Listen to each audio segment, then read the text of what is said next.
Having enough energy to be able to do things like exercise, get your work done is so vitally important. And I think most people could always use more energy. So the question is, why would someone be tired in the first place? Okay. And the key with this reestablishing your energy is to really address the real cause. Now, this video is about nutrient deficiencies, but there are many other causes of fatigue. One being a lack of sleep. If you're not sleeping, I don't care how many vitamins you take or what you eat, you're still going to be tired. And the other core reason why people are tired is they're consuming the wrong fuel. They're consuming too much glucose and not running off their stored fat. Burning fat is the most efficient source of your energy. You have way more sustained fuel burning fat than you do sugar. Running your body off sugar, glucose, is going to be a roller coaster. Up and down, up and down. You're not going to have that sustained energy. And then, of course, the majority of people need stimulants to keep them energetic, like caffeine, coffee.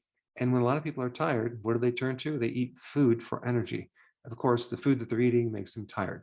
So let's dive into the nutrient deficiencies, the primary ones that can make you tired. Now, the first three nutrients relate to the formation and the production of red blood cells. Now, without enough of the red blood cells or the quality of red blood cells, you can't carry oxygen. And oxygen is needed to help you burn fuel, much like a car needs oxygen mixed with gasoline, right? So you have a spark plug and a carburetor, you mix a certain amount of oxygen and it ignites and gives you energy. Same thing in your body. You need oxygen to oxidize the fuel. So the first one is B12. Now, the trace mineral that's involved with B12 is cobalt. Okay, so cobalt is a necessary trace mineral. So if the food that you're eating doesn't have cobalt, it's going to be very low in B12. The best source of B12 is animal products. Okay, so this is a clue that your body is telling you of what type of diet is best for you. So if there's a classification of foods that are missing a certain nutrient, maybe our bodies weren't designed to live off that specific food. Now, they might have other nutrients, but B12 is mostly in animal products. However, certain microbes can make B12, so that's an exception. So if someone's deficient in B12, they're going to be tired. They're going to have a lot of other problems with their nervous system, and there's a whole list of things, but they will become anemic. So what foods are high in B12? Meats, fish, eggs, things like that. One of the reasons why someone might be deficient in B12 is that they're not consuming animal products, or maybe they have an autoimmune problem in their stomach. There's a certain factor, it's called an intrinsic factor, that helps you absorb B12. And if that's not working, you're going to become anemic. All right, the second nutrient that has a lot to do with the creation of a red blood cell is folate. Okay, folate is vitamin B9, and you need folate for a lot of different things, including protection of your DNA, but you also need it to make the red blood cell. So if you're deficient in folate, you will be tired. There's some interesting reasons why people are deficient in folate. One is the tanning booth. If you're getting too much artificial tanning and there's too much UV, that can create a deficiency of folate.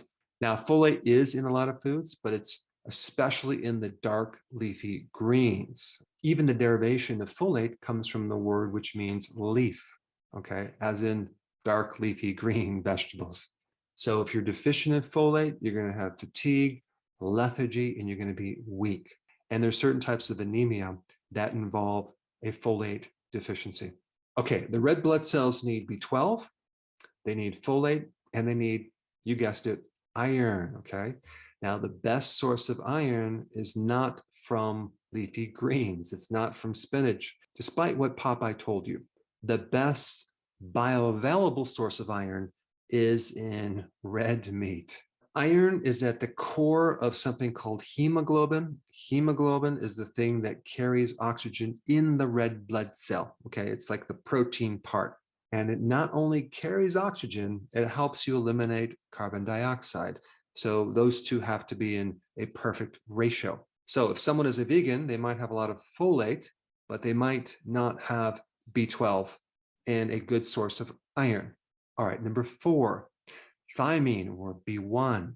Now, I've done some really extensive videos on B1 and its importance for your brain, importance in your mood. It gets rid of anxiety and that nervous tension, and also anything that has to do with nerve inflammation, neuritis. It seems to handle that very well, especially if you have peripheral neuropathy, which is this neurological problem at the bottom of your feet, usually which occurs because your blood sugars are not correct. But you can think about B1 as like a spark plug for your energy. Without B1, you can't ignite this fuel. So B1 is very, very vital in the creation of energy in your body.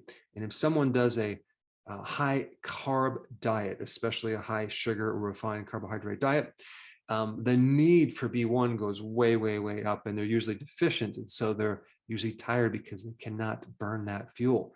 So that fuel just gets converted to fat and cholesterol and triglycerides. B1 is in a lot of different foods. It's in animal products. It's in plant products. It's in seeds. It's in nuts. It's in sunflower seeds. It's made by microbes, as in nutritional yeast. But the reason why most people are deficient in B1 is that they're consuming a lot of refined carbohydrates and sugars. And so it's not necessarily a lack of getting B1 from the diet. It's eating things that are creating the deficiency, okay? So we have B12, folate, iron, B1, and number 5, magnesium. Okay, magnesium is crucial. It's vital to generating energy because you need magnesium to make ATP, which is the energy currency of your body. And without magnesium, you can't make ATP. And by the way, the majority of the population is deficient in magnesium.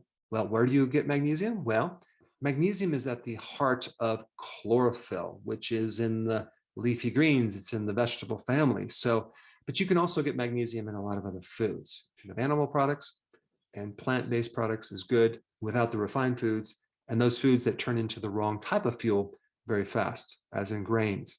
So even though grains might have a lot of B1 and magnesium and other minerals like iron, it's locked up with phytic acid, okay? But when they refine the grain, all the nutrition is lost, and so now you're eating this empty carbohydrate, which then creates a deficiency of these nutrients, and this is why people get tired. And number 6, potassium. Potassium is needed in large quantities in our body for a reason, because in all of our cells, we have this little pump. It's called a sodium potassium pump that helps you generate energy within your muscles and your nervous system. So if you're deficient in potassium, you are going to be tired. You're going to be dragging. You're not going to have the muscle energy. You're going to try to work out and you just don't have the endurance.